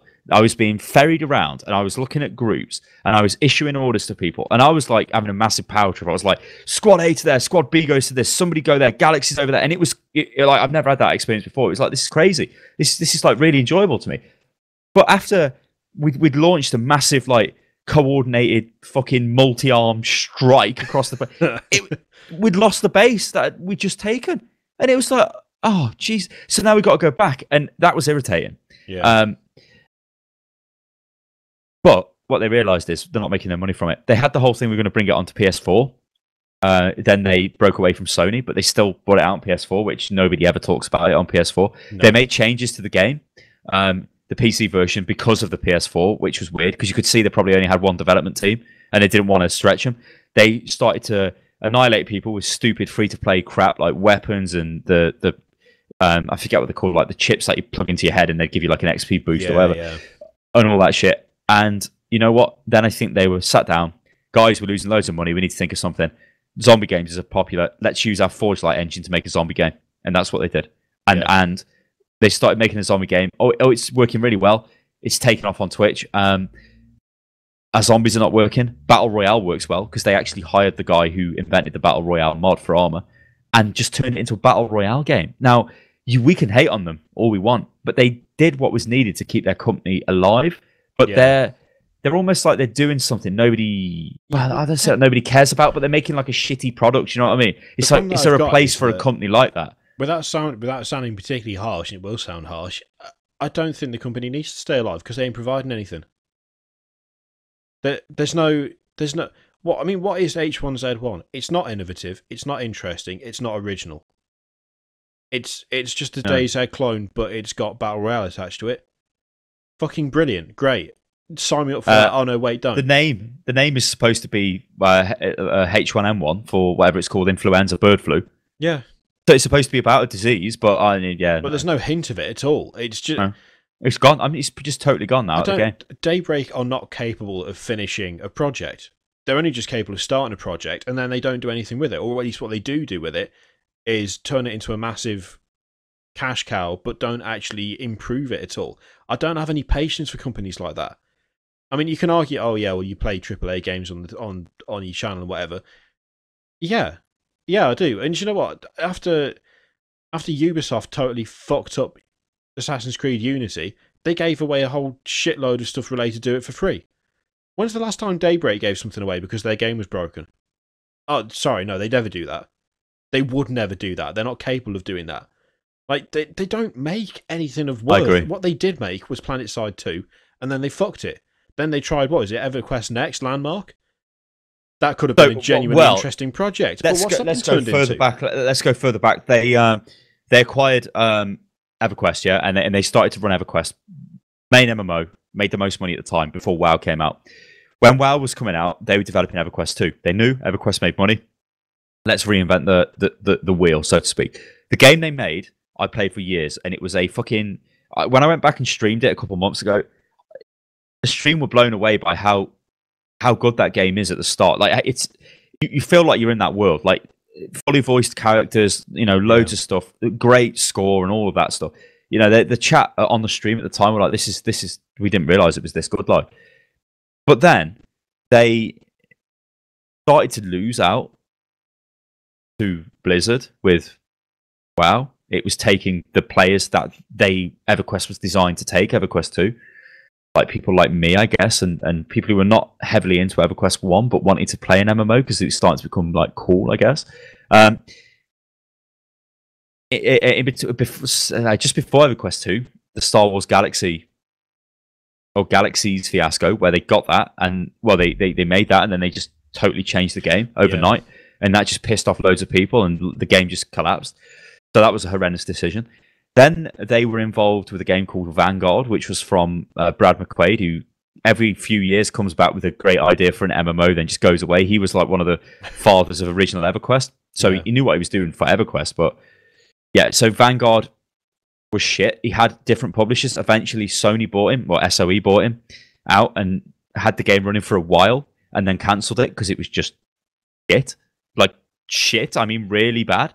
Then they had a kids MMO, which I forgot the name of, but it was aimed at kids, and it was like all like flowers and shit. I forget what it's called, but I know what you mean.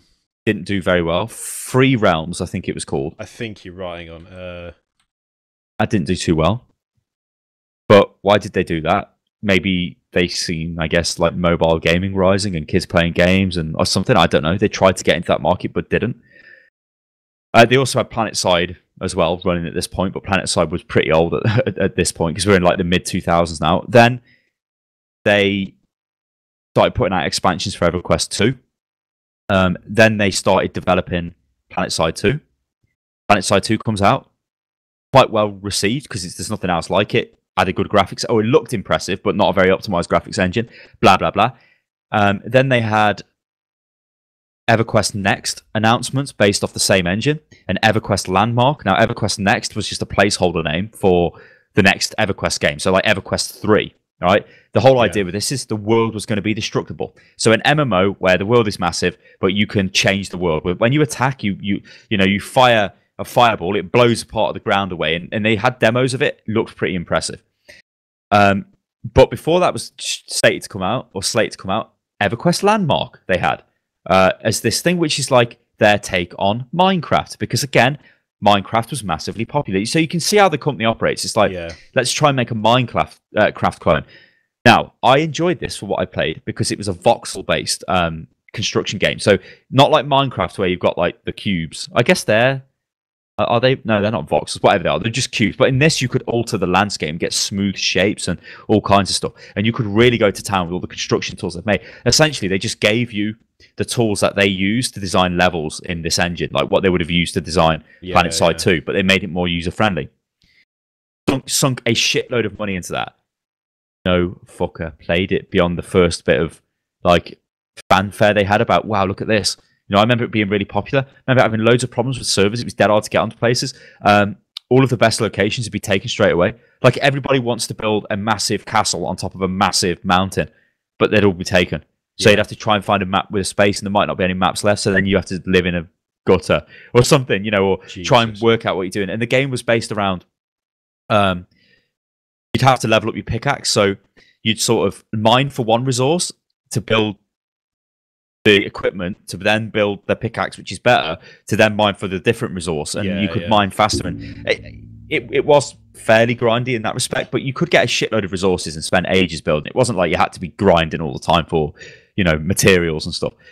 But the idea was you could build things in this and then sell them on their player market, which again is a rip-off of Valve's goddamn bloody system, right? So I could build a castle, or it wasn't really building a castle, it was like building pots. So if I built a drawbridge, that worked with a lever, and it was great. It is my drawbridge. I could sell the drawbridge for £1. You could buy the drawbridge on the market and have it in your like blueprint section or whatever. So then you could start building your castle and throw the drawbridge on for £1. That was their idea, their big great idea. I think it was called Player Forge. It was, yeah. Was it Player Forge, or was it just called The Forge? One of the Fuck two. knows. I know the icon was just a forge, like with a hammer hitting it. Yeah. But player population rapidly dwindling. Nobody was buying access to the game. Well, I loaded up their website. They have got 2 listed live streams, both live now. One is Tenma EQNL, 35 people watching. And the other one is Daddy-O66, 5 people watching. The last time someone mentioned their Twitter account was 81 days ago. That's the last time someone directly referenced their Twitter account. Yeah. That's a dead game. Like a completely dead game. Yeah, but what has happened is they then realised maybe we can make a zombie game because that's the hotness, and then they did. Yeah. And H1Z1 has worked out for them, and they've made a load of money off it. Yeah. It's like, what are they going to do next? With the company, they're not doing anything different. They're not doing anything original. They're not doing anything new. It's just someone else has had this idea. Let's give it a go. Oh, it didn't work. Move on to something else. And what they could have done with like PlanetSide 2, it's been overshadowed now. It's been completely overshadowed by bad decisions made not only for that game, but for every game since. And I know it's very hard to like directly apply kind of, you know, what is a company worth? But for all of the fact that Activision keep producing, you know, Call of Duty over and over again, for all of the fact that Ubisoft keep producing the same franchises over and over again, they are at the very least copying something that they had a hand in creating. And all I ever see Daybreak do now is make stuff that is a copy of someone else's stuff, but in not an attempt to cream their earnings. Yeah. It's always mismanaged, and it never works. And it's like, you know what it's like? It's like a YouTube channel starting up, or a YouTube channel going, "Oh yeah, scare cam shit worked for PewDiePie, so I'm just going to do it and hope that I get popular." Yeah. Oh, that didn't work, so I'm going to try playing Civilization like the guys at Unit Lost did, because maybe it didn't work. So now I'm going to try and play Call of Duty because that worked. That's what it's like. That is exactly what it's like, and they are lucky because it has worked out for them. I think if H1Z1 was shite, which, well, maybe it is shite, I don't know. But if it was not as popular as it was as a result of Twitch, if Twitch was not a website, H1Z1 would be it wouldn't have survived. Fucked. And that company would be fucked. The only good thing they've done recently, tell John Smedley to fuck off away from the public eye, because he is like he was bad for a company that's bad for itself, which is impressive. In a way. I'd love to see them, like when they made PlanetSide 2. It was this thing of like, wow, I said it was the best game I played in 2012. Fucking awesome. PlanetSide 2. They sort this out. They refine it. They optimize the engine. They give us goals. They keep, building on the game. Fucking great. I had Alpha Squad, then I had Station Plus or whatever it was called, because I wanted I wanted to support the game. But then it goes very dark, very quick, and it's like, oh, now you're selling. They sell an item to not show your helmet. They sell that. Is that not an option in World of Warcraft? Is that not an option in Destiny, where you go to the menu and click show helm? Not show helm. Yeah. They sell you that, and it's like, you cannot be real.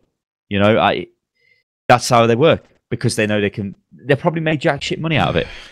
But it's like, oh well, we could make money out of it, so we best charge. They have said that EverQuest Next, I'm pretty sure, is nothing now. That ain't going to be a game. That's not anything we're doing. Landmark, I'm surprised they've still got servers open, because like you said, I just went to Twitch and had a look, and there is nobody playing Landmark.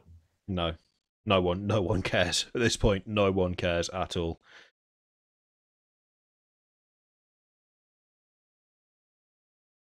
There aren't many companies in gaming that I don't like, just outright don't like. But Daybreak is one of those companies. Whether it's you're probably going to say, watching this, listening to this, probably, well, that seems a bit irrational. It might be, but I just can't help it. I don't think they help themselves, because I just think the attitude. Well, just right, like the worst kind of attitude. That isn't. Yeah, I don't know. Hate is a strong word. It's like people will say they hate EA, right? And okay, let's hate EA for a moment. EA is exactly like Daybreak Games, but they are much bigger, which means they've got more studios making games for them. Daybreak only make their own games. So if EA was Daybreak Games, EA would still be wankers, because they're just trying to make games that make money. I mean, look at the games EA make. I mean, what the hell is Plants vs. Zombies? Fucking God knows what. All that shit coming out. The FPS game. Yeah. Just blatant cash-in games that they know have worked before, so let's make a sequel. Why do Ubisoft repeatedly keep making Assassin's Creed? All right, the last one was garbage, then they fixed it a bit. The one before that was fucking garbage. Well, no, it wasn't that bad. 3 was just abysmal. What the hell happened there? But they still keep coming back, and they're back again. And they'll still make hundreds of millions in profit. after they've fucking sold the game. So they'll make another one. That's the only reason why they're doing it. They're not inventing the wheel. They're not fucking reinventing the wheel. They're not giving us something mind-blowing anymore. And that is one of the issues with game development. And that is why the indie scene is pretty good, because you just get these games out of nowhere, which when they do really well, it's like, wow, that idea. Or Kickstarter is good in some respects as well, where you get things like Divinity Original Sin, or things like that, where it's not just the same old rehashed crap coming out year after year after year after year, because they know it makes money. So Daybreak, they are wankers, but Daybreak are like a microcosm of wankerism. They are like, I wonder if that's sit why, there. you know what? I wonder if that's why it makes them stand out more to me, because I think I'm so used to and time again. Yeah, it's like now change. I'm so used to EA and Ubisoft and the larger publishers. They might do shitty things, but the number of titles they release and the type of titles they release, it's almost easier to overlook, because it's like, oh, this Assassin's Creed wasn't great. Well, there's going to be another one next year, and the one last year was decent. And so it's that's a bit of a miss. And then you kind of move on. And then, like Watch Dogs, for instance, we hated on Ubisoft for Watch Dogs, rightfully so, because it was a bag of shit. But I hated that game for like a week, and then I forgot it existed. Yeah, and that was another game coming out from.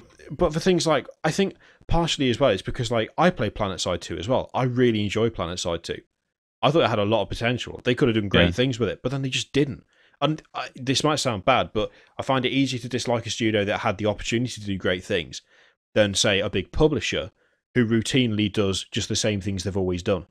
Like that is somehow less offensive. It's like they're not trying to change anything, but on the other hand, I'm so used to them not changing anything. It's like, what happens if I throw Paradox out there, though? Just chuck Paradox out into the thing. We don't slate Paradox for making shit games, but let's just think of what Paradox have done. I think we have. Not to the extent of Daybreak. Like, because they're a company that's still chasing profits, yeah? But you say that, but we've had more experience with Daybreak. I don't play grand strategy games. I don't play the type of games that Paradox produces, so my personal experience of it is lower. What about Magicka 2? Oh, Magicka 2 was just shit. It was just shit. That should have come out much quicker than it did. In fact, that's like a reverse case, where if Magicka 2 came out a year after Magicka, it would have done well. But Magicka 2 is you never see them talking about it. I follow quite a few guys from there. Yeah. Never talk about it. Its player stats on Steam Spy are abysmal.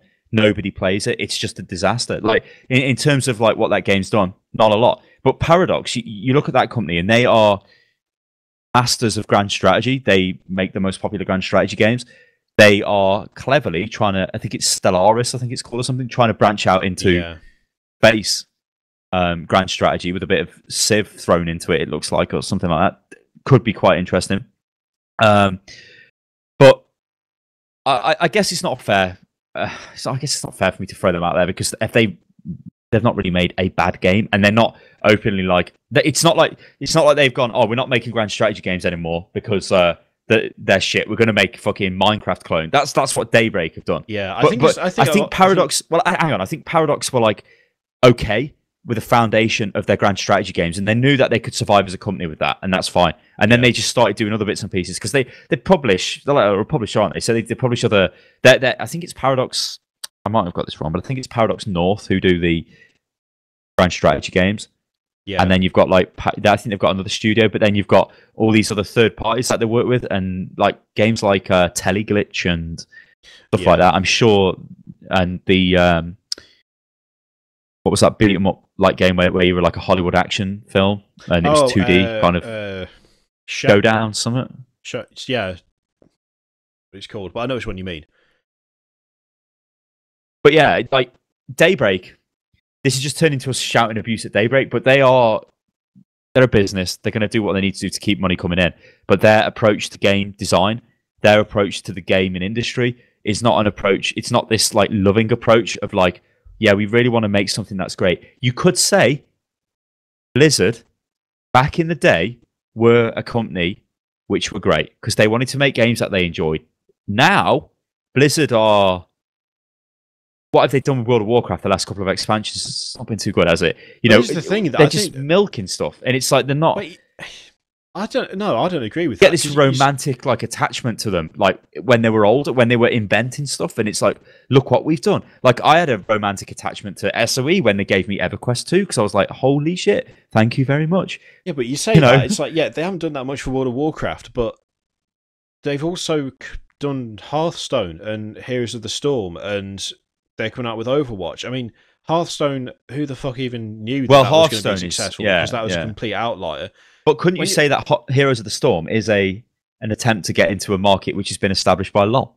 And that is if Daybreak would just try to make one. I mean, maybe I bet you Daybreak sat down, right? Oh, yeah, and we're like, let's make a MOBA. See, for me, EA did it, didn't they? EA did it with EA did it with Dawn of Justice. Dawn of shit. No, Dawngate. Dawngate, that's it. Because the other one, the Justice thing, that was I can't remember which publisher that was, but that was a superhero theme one. That's still going. Well. What? No, one of them's still going. A superhero one, isn't it? Maybe that's gone down the drain. No, yes, that was Warner Brothers. Yeah, because I remember they sent me an email and they were like, "Hey, you want to come to an event in London?" And I just went, "No." You see, this is the thing. There's been so many MOBA attempts. Blizzard aren't stupid, and they're not going to waste money on something that they know doesn't work. Yeah. So when they did Heroes of the Storm, and again, it's like, get a bit of the market share from LoL, but Heroes of the Storm and LoL aren't the same game. On the surface, they look like the same game, but when you play them, they're not the same game. Like the way the game actually works, the way the map mechanics work and everything, they're very different. And I think that's the thing that kind of makes Blizzard stand out a little bit, because they're unlikely to fund something that they know won't work. You know, they're not going to do that. That's why Titan was cancelled, because they obviously weren't happy with where it was. But now they're going for Overwatch. Yes, I mean, Titan was an FPS MMO, which they use the assets, and this is popular opinion. But they're using it to make Overwatch. They realised it was making another MMO is not going to work. Yeah. Which is a genre that, I mean, the genre of Overwatch, yeah, great, you compare it to Team Fortress 2. And Team Fortress 2 isn't even the most popular game of its type. So what the fuck is, what? Again, it's like, on the surface, to me... Yeah, it is, but it's like that market share that. You mean the market's not that big. It's nothing like anything like MOBA. I'm looking forward to Overwatch. Yeah, no, I'm looking forward to Overwatch. I think it'd be good, but that's the thing. I think that's the difference with Blizzard. It's like on the surface, it's like, oh look, well they're doing that to make money. Well, Hearthstone was just a complete shot in the dark because no one gave a fuck about collectible card games. They just didn't. I mean, what did you have? Magic the Gathering and Scrolls. Scrolls had a grand total of about 1,000 people play it, and then no one played it anymore. Magic the Gathering, funnily enough, only people who played Magic the Gathering wanted to play it. So Hearthstone was like, who would be interested in this? But it worked. Same with Heroes of the Storm. On the surface, it's like, oh, they wanted a bit of the MOBA pie.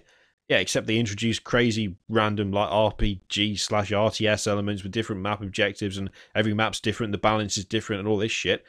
And again, that makes it not the same as what they're supposed to have been copying. It's the same with Overwatch. It's like on the surface, oh yeah, it's an FPS. FPS is always popular, but it's not Call of Duty, is it? Yeah. What we're saying is then they take a game, they take something and they make it different. Daybreak have took DayZ and put microtransactions into it and tried to milk it for money, and it failed. But then luckily they were like, people, because they charged you. Because I spoke to Jack Frags on Twitter, and I said to him, he was going on about H1Z1. Oh, it's pretty interesting battle royale, and I was like, fucking out. I'm not paying to get into that. And he tweeted back to me like, what are you talking about?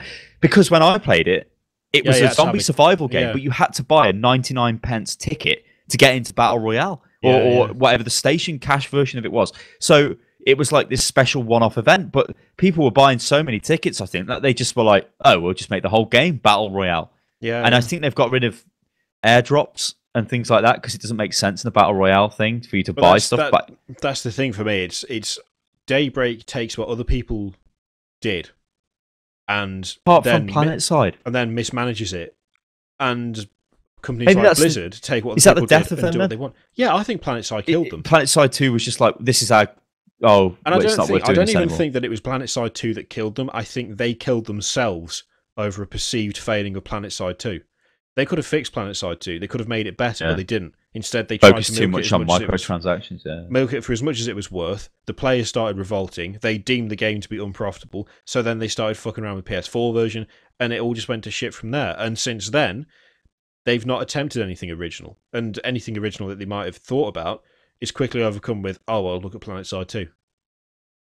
I think that's what they've done. I think they've killed themselves over that one game, which is a real shame because the game had a lot of promise, and they could have made it really good, but they didn't. So now they've sat here and they've. I wonder what they'll do next.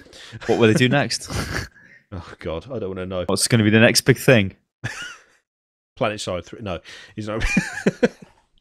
EverQuest Next Planet Side 3 Star Wars Galaxies edition. EverQuest Next MOBA edition. Yeah, all your favourite EverQuest heroes can now be controlled in an Overwatch-style map. They did that on PS2. Legends of Norath. Google it. HD remake. Hang on. Legends of Norath was a game. Yep, it was. And it was a PS2 game, I'm sure it was. Oh, no, hang on. Legends of Norath is maybe not it. Is that the card game? Ah, yeah. This was. See, here you go. This is the thing. You know when I told you about they invented DLC? Yes. Or basically, one of the first companies to do it, yeah. They've also like invented digital card trading games here based on their franchise, Legends of Norath, in 2007. But they just didn't. What happened? What fucking happened to this company? So they're coming up with like ideas, but then fucking collapsing. They can't follow through, can they? They just lose it. They get partway through and they just gone. It's that game. There is a game. Hang on. EverQuest PS2. We're missing the rugby here, son. Come on. Hang on. I've been reliably informed by my wife that it's Wales 10, Fiji 3 so far. That's garbage. You want Welsh to get destroyed? I don't know what it's called. EverQuest Online Adventures or something? Fuck knows. I don't know, bloke. I don't know what I'm going. They tried to make a PS2 version of EverQuest. I don't know. This is weird. Champions of Norath. That's it. Champions of Norath. Champions of Norath. It's kind of like Diablo. It does, yeah. It does look quite. It does look quite Diablo. Anyway, fucking hell.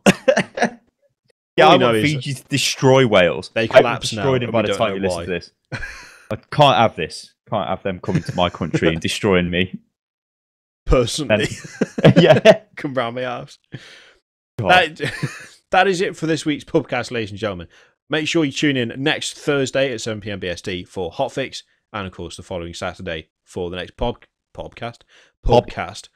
If you would like to support the podcast, hang on, what's the name of this? Shit, it's the 20th. Shit. Shit. I can't remember whether I mentioned or not, but I was wrong. I wrote it down wrong for the one last week or the week before. But I'm still gonna choose to say that I'm not. I'm just gonna ignore it and pretend it didn't happen. Yeah, the